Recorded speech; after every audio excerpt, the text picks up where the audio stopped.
It's Wednesday. This is the Sean Spicer Show. We're about to do the road to 270 like no one else. Let's get into it.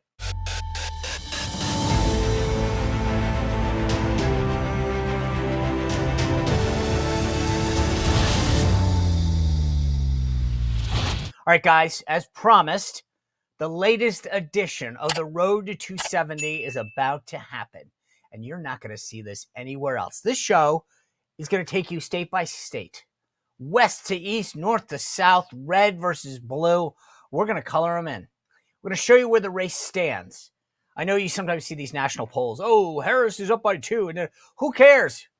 We don't vote by a country. We vote by state. And we need to get to 270 electoral votes. So we're going to do that. And the thing is, I hate to say this, no one else does this. I don't think you can find a single other place, show, podcast, cave dwelling, where this is happening. We're doing it for you, and we're doing it every Wednesday. I want to make sure you guys mark your calendars. Wednesday night. Excuse me, Wednesday night. Today's Wednesday. Sunday night, 7 o'clock. We're doing this live, state by state. But the difference is, I'm going to have your comments coming in. I can answer your questions if you have a state-specific or general question. But we're going to bring in state-specific people who are the best at what they do in every one of the states. So they are experts. They can talk about voter registration. They can talk about trends. They can talk about historical anomalies that have occurred, et cetera, who won, why they think their state is going to go the direction they will. 7 o'clock p.m. Eastern. I think we'll go about an hour and a half, but we're going to go state by state methodically. So I'll do it pretty much the way I do it now. We're trying to line the guests up. Some are a little that's not perfect, right? But we're trying to get the Arizona team to go first and then whatever. But we're going to come with data. We're going to come with information that, again, I think this is, if you are a political junkie or you know someone who is, you want them not just to watch the Road to 270 episodes, because thank you for doing that, but I want you to watch this live event because I'm excited about it. I'm pumped about this. I've been calling in favors, asking people, can you join us Sunday night? Who else do you know that knows all this stuff? So this is going to be huge. And so anyway, we've got a lot to get into because a lot has changed for some interesting reasons. So Sunday night, mark your calendars, and obviously every Wednesday, we got a big show coming your way for the rest of the week. But trust me when I say this is awesome. And thanks for everyone who tuned in to Robert Cahaly last night. He's so good at what he does. I hope you enjoy those conversations because I learn a lot. I find his insight valuable, and he's there. The Trafalgar is really good at what they do because of the methodology that they use. They don't keep people on the phone for like 45 minutes. They get to the meat of the question. I mean, they've really refined this thing, and I think that's why they have such good numbers on these states. And Robert's insight into each state, he's a straight shooter. You know, you heard some of the comments he made on some of the states yesterday. You know, a lot of people will blow smoke. We're going to win every state. That's just not going to happen, right? I think Robert tells it like it is, and that's why I love the guy and why I think it's important that this show presents to you what's really going to happen, because there's a lot of people out there selling snake oil, to be honest with you. And Robert talked about the consultants, by the way, same thing. I want to be realistic. I want you guys to know what's going to happen and why. What really is the driving force? Not only because you'll sound cool at the cocktail conversations and at dinner, but also because I think it makes us more informed as voters, right? So hopefully that's what I can do. So I'm going to get to this road to 270 in a second, but I want to just talk real quickly. If you're a business owner or you're in charge of the finances, if you have a expense card, you know, a Visa card that you give, a company card that you give out, you've got to try Ramp. I'm telling you, this is unbelievable. It's the corporate management and expense system that's designed to help you guys save money and save time and put money back into your pocket.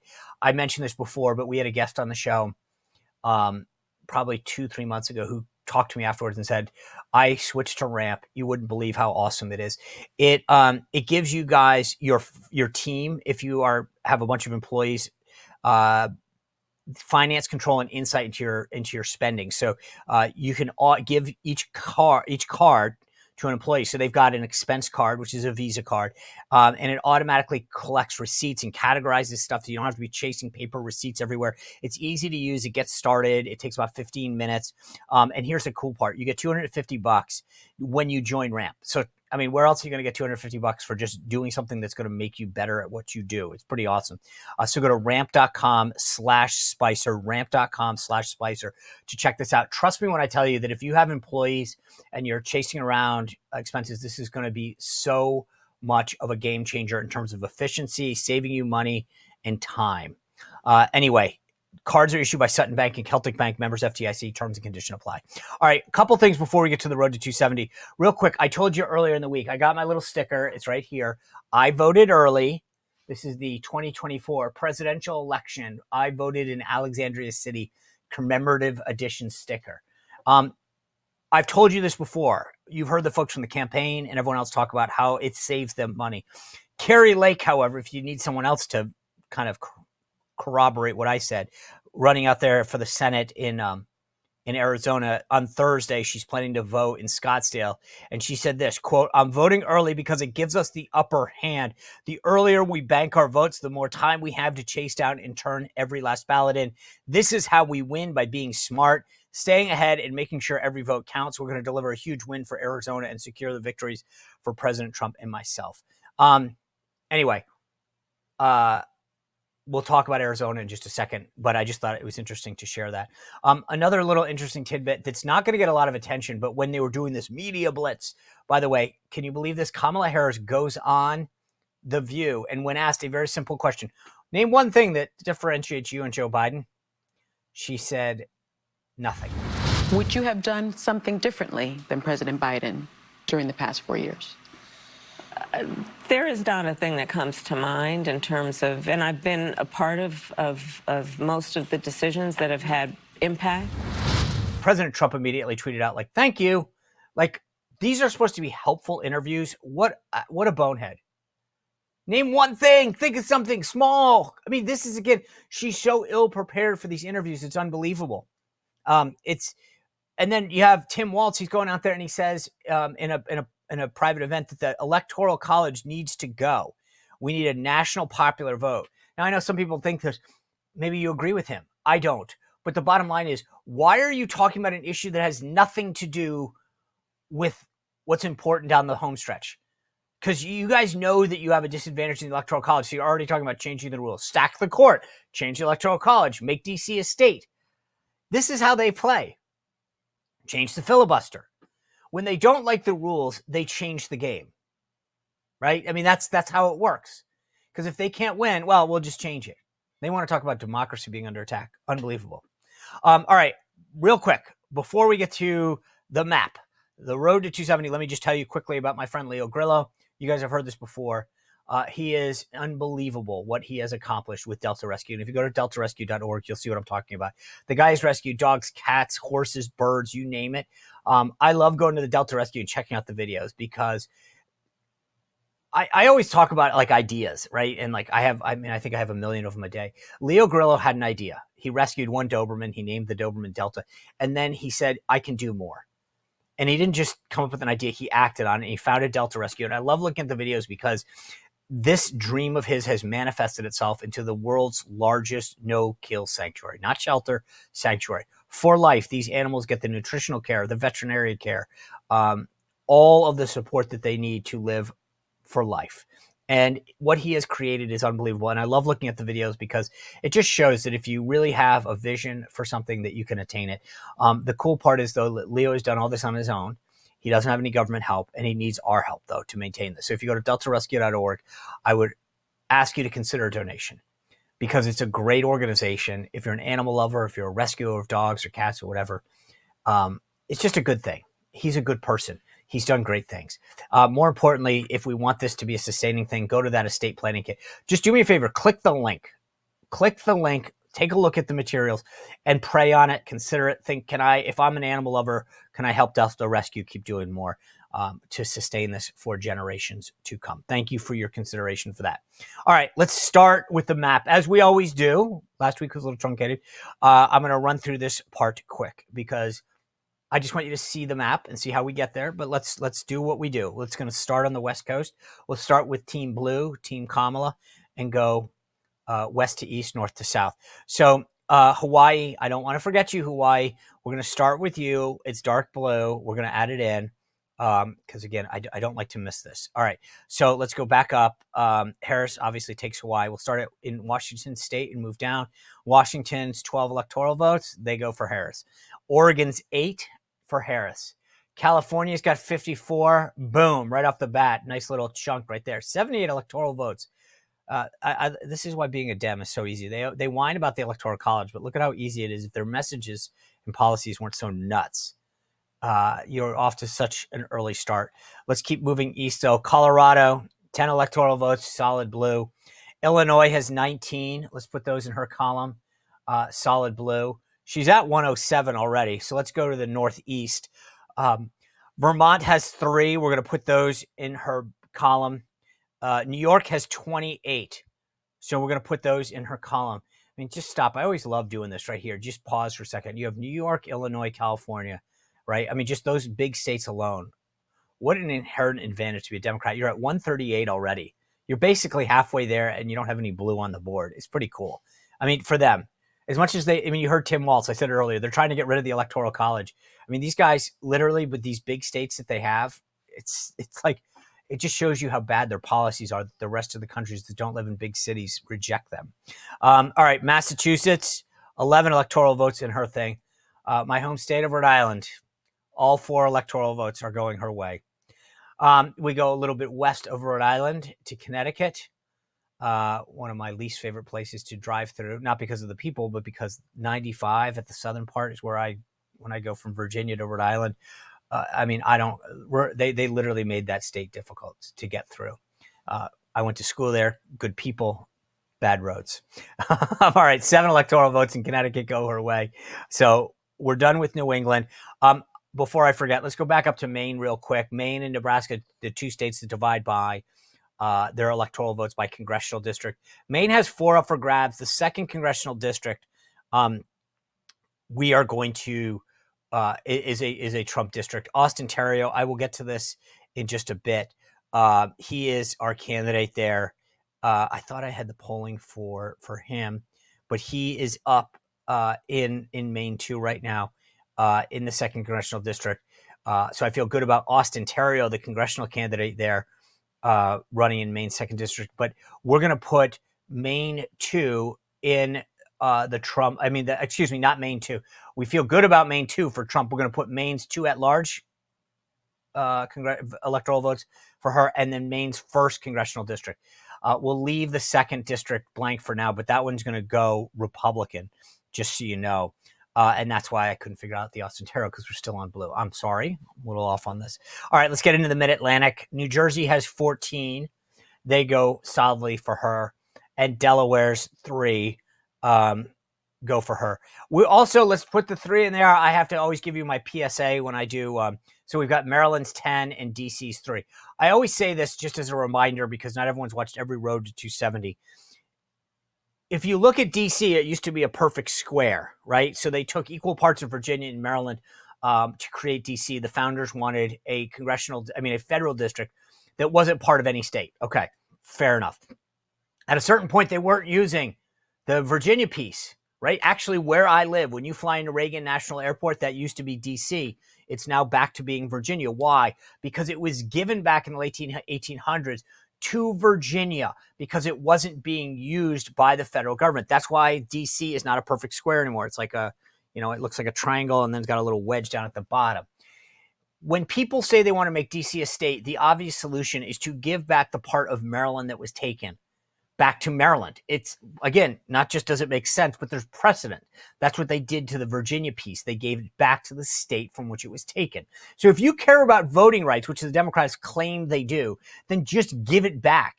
Keep the part that goes from the Capitol down the National Mall where the Smithsonian's are to the White House. Carve that out. Nobody lives there, so there are no voting right issues. And then give the rest back to Maryland. Maryland should be excited. That's more people, more tax revenue, more federal dollars, probably another congressional district. They should be very happy. Democrats want to create a state. Why? Why would they do that? Oh, yeah, because it votes 95-5 Democrat and they get 2 senators. Think about how close the Senate is. These guys, when you hear an excuse about voting rights, don't ever buy it. They are so full of it. It has nothing to do with voting rights. It has everything to do with more voting power. and 2 additional senators, and obviously 1 member of Congress. But in the Senate, that would be devastating to Republicans. So anytime that they want to talk about voting rights and taxation without representation, I'm for it. Just give back the part to Maryland. Maryland should want this, right? So I don't want to get off of my soapbox, but I never want to miss an opportunity to do that. All right, so let's get back onto the map. We are going into the red states. So right now, just on the gimmies, Harris is at 193. Not bad, huh? And I'll give her another one before we leave. I want to give her one more in Nebraska's 2nd congressional district, the other state that divides its congressional districts or its electoral votes by congressional district. So she's at 194 right now. And there are some people who claim that Nebraska's 2nd district might be competitive. So far, the polling doesn't indicate that, and the time doesn't indicate it. What do I mean by the time? You're not seeing the Trump campaign go out there and try to contest it. So I'm just telling you, that's where we are. Let's start with those states that Trump will get in red. We'll start with Alaska, as we did with Hawaii the last time. Those are 3 electoral votes that will go with that. By the way, I mentioned this last time. I feel really good about Alaska's currently represented by a Democrat, Mary Peltola. Nick Bisich was on the show a few weeks ago. Remember, God forbid this thing ends up in a 269 tie, and we've created the scenarios before where it's possible. The new Congress would vote on it, and every state gets 1 vote. Every state in the House votes for president. Every state in the Senate votes for vice president. Well, what would that mean? So a state like Alaska right now has 1 vote in the House. Well, it's a Democrat, Mary Peltola. She would vote for Harris. If Trump wins, if Mark Bisich wins, he would vote for Trump. So this is why stuff like that actually matters. God forbid we get a tie, then every state. So California gets 1 vote. They would vote for Harris. Alaska gets 1 vote. Right now, go Democrat. If Bisich wins, it becomes a Republican. These little nuances matter. Even in Maine, you think about it, right? Right now, there's 2 Democrats representing Maine, and they would vote for Harris. If Austin Terrio wins the 2nd congressional district and it's a 1-1 split, it's a wash. That's huge. Again, another big advantage for Trump. God forbid it comes down from a tie. All right, let's get back to the north part of the mainland, if you will. Montana's 4 electoral votes go for Trump. Idaho's 4 go for Trump. Wyoming's 3 go for Trump. Utah's 6 go for Trump. Okay. Look at all the territory already. It's amazing, right? And it's only 20 votes. All right, let's move back up north and move south again. North Dakota 3, South Dakota 3, Nebraska we covered, right? So Trump is going to get all of the 2 at-large, electoral votes, and then 2 of the 5 or 2 of the 3 congressional districts. We already talked about this with Harris. So that's what Nebraska looks like. They call that the blue dot in Nebraska. It's Omaha. They have that 1 district right there. Again, do I think that it's possible that down the last couple of weeks something changes? Sure, but it's no evidence yet that that's the case. All right, let's move over to Kansas. They have 6 electoral votes, solid red. Oklahoma's 7 electoral votes are solid red. And Texas's 40 go for Trump. At some point, I want to cover some new polling came out showing Ted Cruz up by 5. There's a little bit of concern about that race, but the last several polls have shown Ted Cruz up. I feel good about it. I feel good about him. He knows how to run a strong race. And I think Colin Allred might give him a run for his money, but Ted Cruz will ultimately win that race there. By the way, it is funny, right? You look at the territory that Trump has from Montana down to Texas. That's a lot of geographic area, only 83 electoral votes. You see the spots there for the Democrats, and they're just shy of 200. It always gets a kick out of me. And I get, this is where population centers are, but it just shows you that the Democrats really have a stronghold on these liberal enclaves on the coasts, and the rest of middle America just isn't buying what they're selling. All right, let's move back up north and come straight down. Iowa has 6 electoral votes. They're with Trump. Missouri has 10, Trump. Arkansas, 6. Louisiana, 8. Move back up north again. We're going to hit Indiana, 11 electoral votes for Trump. 8 in Kentucky, 11 in Tennessee, 6 in Mississippi, and 9 in Alabama. Now that puts Trump at 158. Again, just it is something that I maybe I spent too much time on this, but I just get a kick out of how much geographic area is Trump country and how little is it of Harris. All right, let's go back up north a little. We got Ohio. He's got 17 electoral votes there. J.D. Vance's home state, obviously, that he represents in the Senate. No chance for Dems to play there, so we're going to put that solidly in the Republican category. West Virginia has 4 electoral votes. We move a little southeast there, and those are going for Trump. Now, remember, West Virginia is also important because of that Senate race. Joe Manchin, the former governor, now senator, is retiring. Jim Justice, who's the current governor, running for Senate as a Republican, will win handily there, right? So this is a huge pickup for Republicans. It puts the Senate at a tie, ostensibly. Okay, so if Harris were to win, then Tim Walz would break ties. If Trump wins, Vance would break ties, and Republicans would be in the majority. So Republicans need another pickup. I feel very bullish. I know we already covered Ohio, about Bernie Moreno in Ohio. Also, Tim Sheehy in Montana. Both, if not, definitely Tim Sheehy in Montana. They've already started to write off John Tester, the incumbent there. That puts Republicans at 51, which gives us some breathing room. I'd like it a little bigger for a lot of reasons. If we can knock off Sherrod Brown in Ohio, the current incumbent Democratic senator, Bernie Moreno, I think would make a great senator. Obviously, that puts us in a great place. So, just FYI, that's great news there. South Carolina has 9 electoral votes. We're going to put those in the Trump category. And then 30 electoral votes are at stake in Florida. If you watched yesterday's show with Robert Cahaly, you know what I'm about to say. Let me pull the numbers up here. Florida has been solidly Trump, right? So the Real Clear Politics average is way outside the margin of error, but it's been like 5, 6, 7 points. There's a New York Times poll that actually just came out that shows him up 14. I don't buy that. I think he's up probably 6, 7 in Florida. Here's the problem, and I don't mean to be crass. Our thoughts and prayers go out to the people who are affected, not just by Hurricane Helene last week in Georgia and North Carolina and South Carolina, et cetera, and parts of Florida. This Milton storm, I've never seen anything like this. And my thoughts and prayers are with the people all over Florida, because this used to be just a little bit of a West Coast problem in the Tampa, St. Pete area. And now as we see this model grow, it's scary. And I don't need to be crass and political, but this is what, we have an election in just over 3 weeks. I have to be realistic. And when I asked Robert Cahaly about this yesterday, he gave me a scary answer. You think about it. They're talking, I saw in the morning news this morning, power out for potentially weeks. You're going to be worried about getting by in Florida. Food and water, basic shelter, getting out of the heat, keeping things charged, medical issues. Voting may not be top of mind for a lot of people, number one, and number two, for a lot of these municipalities that have to get their act together again.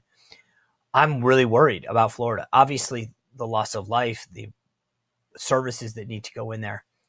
So I just say that because right now, solid red, we're keeping that in there. But Cahaly's warning yesterday made an impact on me. And we should pay attention to it. Obviously, I'm going to talk about North Carolina, Georgia in a minute, but just what this could do to Florida is unbelievable. So we continue to pray as it starts to, is hours from landfall. But politically, this could be unbelievably massive. Right now, the last poll that I just saw has Trump up. The Redfield and Wilton Strategies poll has him up 49, 50, 45. That's 4 points, but I've seen, like I said, as high as 14 out of the New York Times. So we'll see.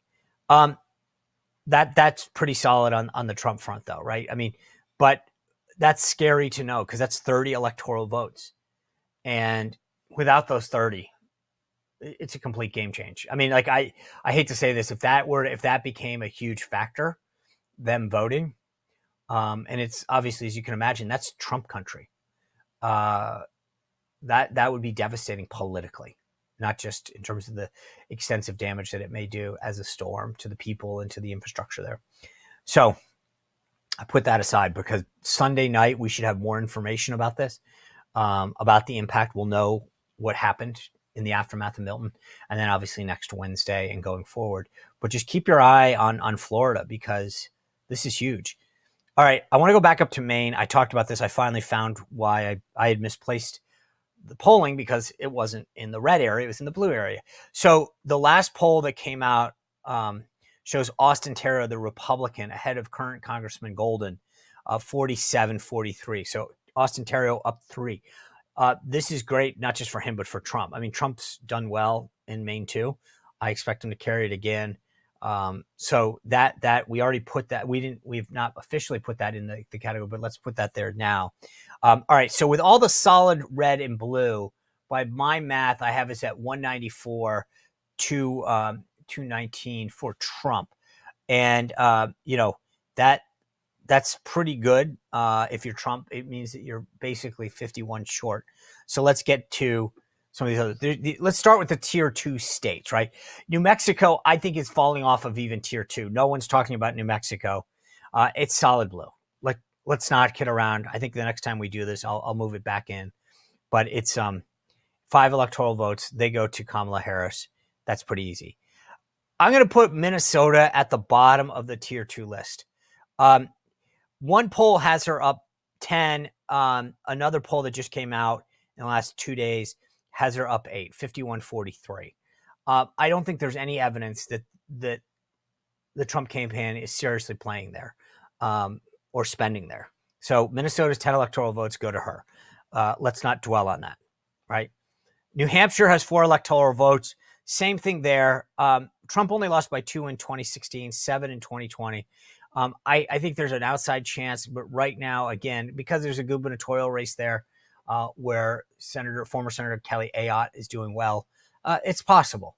But nothing, again, there's no public polling that shows that the trend is solid there. Trump isn't spending any time there yet, and they're not spending any money. So let's do that.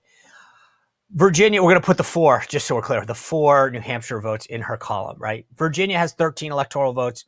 I've told you guys this before, but I was an elector. The last elector in Virginia to vote Republican was 2004. I want to relinquish this title. Robert Cahaly yesterday tells me I'm nuts. It's not going to happen. If Virginia wins, by the way, on election night, our polls close at 7. I think we should know about 9 o'clock. On 2016, this is a place we kept an eye on. We were like, hey, if we're keeping this thing tight, that says a lot about how we're doing the rest of the country. So if you're looking at Northern Virginia on election night, then that's where, and it's tight, it's a great night for Trump.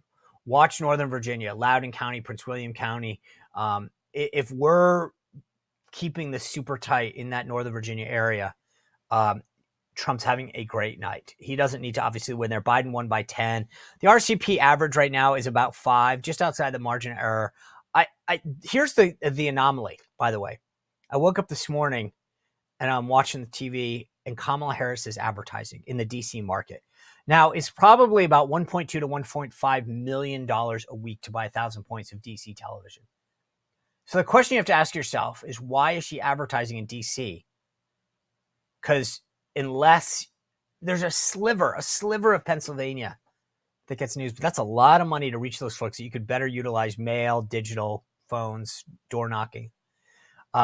That's a lot of money to be spending to reach a very few people, unless you are concerned about Virginia. I'm just saying there's something going on here that I'm not saying anything yet, but something's happening, and I think they know it. And I do think they're a little worried about Virginia, because if it's at 4.8, which is what the RCP is, they have to worry about a trend, right? Because that's just outside the margin error, but not by much. All right. We've got now the real 7 battleground states to go. Before I get there, though, I just want a quick message from our folks at Tax Network USA. And we talk about elections and consequences and policies. When the Democrats are in charge, they spent a lot of money beefing up the IRS, and they hired 50,000 plus agents. Those agents are putting together what they call pay up notices. They are going after you. And it doesn't matter. You might be saying, oh, I owe business or personal taxes, but it's only $5,000. They don't care. They're going to come into your life, turn it upside down. It's like when DOJ come after you. Like, this isn't a return on investment strategy. Like, oh, it doesn't make a ton of sense for us to go after, this little person because they only have $5,000 they owe. That they do it for sport and for fun. So when the IRS calls, get professional help. I believe the best people in the business are the folks at Tax Network USA, and you can reach them at tnusa.com/Sean Spicer. tnusa.com/Sean Spicer. Go on the website, just check it out, because if it happens, you are not going to want to face the IRS alone. Tax Network USA has recovered over $1 billion for its clients. Yeah, $1 billion. They know what they're doing. They have the expertise. I would never want to face the IRS, the DOJ, or any other government institution alone. Get professional help. These guys are the best at what they do. tnusa.com. All right, let's get on to the battleground states. Right now, we are at 226, 219, heading into the final 7 states. Let's start with Arizona. I asked Robert Cahaly last night, of all the states, the 7 battleground states, I believe this is the safest, right? Let me kind of give you, so 11 electoral votes at stake in Arizona. There was a poll that just came out from RMG Research that shows Trump up 4. Redfield and Wilton polled in there. They've got him up by 1, 48-47. Cahaly, you heard him yesterday, started talking about the hidden Trump vote. He thinks this also will affect Kari Lake as well. Trump is up 48.9 to 47.5 in the RCP average. And of the 5 of the last 6 polls, Trump is up. He has never been outside or been trailing in the RCP average. The trend keeps going in his way. And that's what I think is important. I'm going to put this one at solid red and give all of Arizona's 11 electoral votes to Trump. I agree with Cahaly. Lake is, by the way, down by 8% in the RCP average, Kari Lake to Ruben Gallego. He thinks there's also a small window there. In 2016, Trump won by 91,000 votes. The Green Party candidate got 34,000 votes, Jill Stein. In 2020, Biden is in the books as a win by 10,000 votes. The Greens were not a factor there. But here's the kicker. Jill Stein is back on the ballot, right? That hurts Kamala Harris. Maybe by 5,000, maybe by 10,000, but none of the factors, immigration, the Hispanic vote trending for Trump, help him. They all, I'm sorry. So let me say this again. All of those issues, all of those things help Donald Trump. They do not help her. And there's some voter registration data that shows, again, the same thing. It's all trending in the same way. And the point is that the data, the stuff that we actually have to go off of, looks solid for Trump. I'm willing to put Arizona solidly in the Trump column. Let's move out east, go to Georgia, because I think this is the next likely solid state for Donald Trump. 16 electoral votes at stake. Here's the thing. In the last 12 polls, Harris is up in 1. There's been 2 ties, and all the rest are Trump. Okay. Again, we look for trends. It's not one poll. If she led in the last 2 and Trump had led in the 5 before that, I'd get a little concerned that the trend was moving her way. But there's nothing that I see in this that is good for her. Trafalgar has Trump up 46.2 to Harris's 44.5. He is up in the RCP average only by 1.5. But we laid this out yesterday with Robert Cahaly. You know, the help from Governor Kemp, love him or hate him, is huge. He's got a great organization. He's very well liked. And Trump is playing this very well. In 2016, Trump beat Hillary 51 to 46, right? Stein only got 7,600 votes. Libertarian Gary Johnson, that was the problem for Trump there. Gary Johnson got 125,000 votes. In 2020, Biden's in the books winning by almost 12,000 votes. The Libertarian got 62,000. Again, the Libertarian is the spoiler here. And I think that's what we gotta keep this going. I will tell you this. This keeps getting redder. If it wasn't for the storm, I'd put this solid red, okay? But because of the storm effect, I'm going to keep this light blue. And I only say that because I for the same reason I was concerned about North Carolina and Florida, I am concerned about this. I feel like it's the second most likely state to go in Trump's direction. So I feel good about it. I'm willing to shade it light red, and hopefully by Sunday or next Wednesday, we're ready to do this. North Carolina has 16 electoral votes. Let's move a little north here. Right now, RCP average, the Real Clear Politics average, has Trump up 49 to 48.4. That's pretty darn close. Trafalgar has Trump up 48.4 to Harris's 46. That's a 2.5 point lead here. Trump is up barely in the last 5 states, but before that, it was a tie, and then she was up, right? So think about this. Again, we talked about the trend. She had been up in several polls, then it moves to a tie, and then Trump is up in all of the last 5 polls. Not by much, but again, what's the trend? It's away from her towards Trump. And then there's a Redfield and Wilton poll that just came out that shows Trump up 47, 45. Again, everything's moving in the Trump direction. I do think, though, this storm could be massive. 61% of the affected area were Trump voters. Okay? Think about this. These folks are in rural areas. They're having trouble with water and food, basic necessities. One person that I know there told me that his son's town is gone. Like gone, non-existent. So how do you hold an election? And I know the people there are working on it. I know state officials are working on it. Cahaly said yesterday that he's called around. They don't have an answer yet. Now, will they have an answer? I believe so. But there's a combination of 2 things that have to happen. They, the municipalities, the government, have to be able to hold an election. And secondly, you have to be able to get out and vote. And it's not just, oh, I'll go out and vote, right? It's where is that in your list of priorities? If your road's not clear, if your house is still got a, torn apart, if you're having trouble getting food or electricity, you get my point here. This disproportionately affects Trump voters. And I don't mean to be crass, because I feel I cannot imagine what these people are going through. But I don't think that voting is probably at the top of their mind. Maybe it is because they're so frustrated with FEMA and the government that they're like, I have to go vote. And it's this combination of will the government, will the municipality be able to have it, hold it, administer it, and will they get there to do it? We will keep our eyes on this. I'm going to keep this light red for right now, only because of this, right? This was trending all the right reasons. If that storm hadn't come, I'm telling you, I wouldn't have had any problem because I get where this thing is going. Just to, again, in 2016, Jill Stein got 130,000 votes. Trump won North Carolina by 173,000 votes. Not decisive, but, that's 3.5 points. In 2020, the Green Party only got 12,000 votes, and Trump won by 74,000 votes. Jill Stein, the Green Party candidate, back on the ballot in North Carolina, right? So this is, again, a huge advantage. Maybe it's 10,000 or 20,000 votes that she gets, but you see in 2016 how instrumental that was. Jill Stein got 130,000 votes, 2.7% of the vote. When she wasn't on the ballot, Trump only won by 1 point. So if she can suck votes away from Harris in North Carolina and she's back, this is big for him, okay? So there we are on that. Nevada, 6 electoral votes at stake.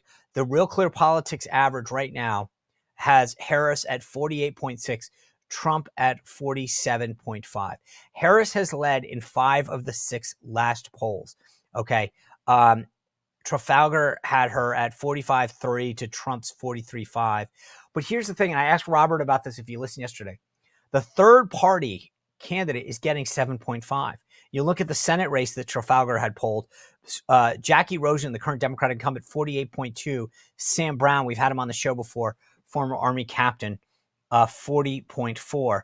They have a high third-party number there, 7.2%. Something weird's going on. The good thing for us is that Kamala hasn't hit 50% in any poll.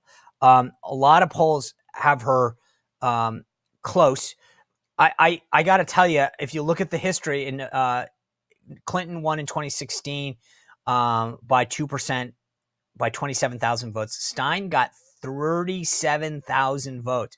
That would have been unbelievably helpful to Clinton. In 2020, Biden won, but the Green Party wasn't on the ballot. And as we talked about yesterday, they sued to keep him off. So the Green Party's not on this thing. For all of those reasons, I'm shading this light blue. Okay. I don't feel good about Nevada. I hope we win it. I think we can win it.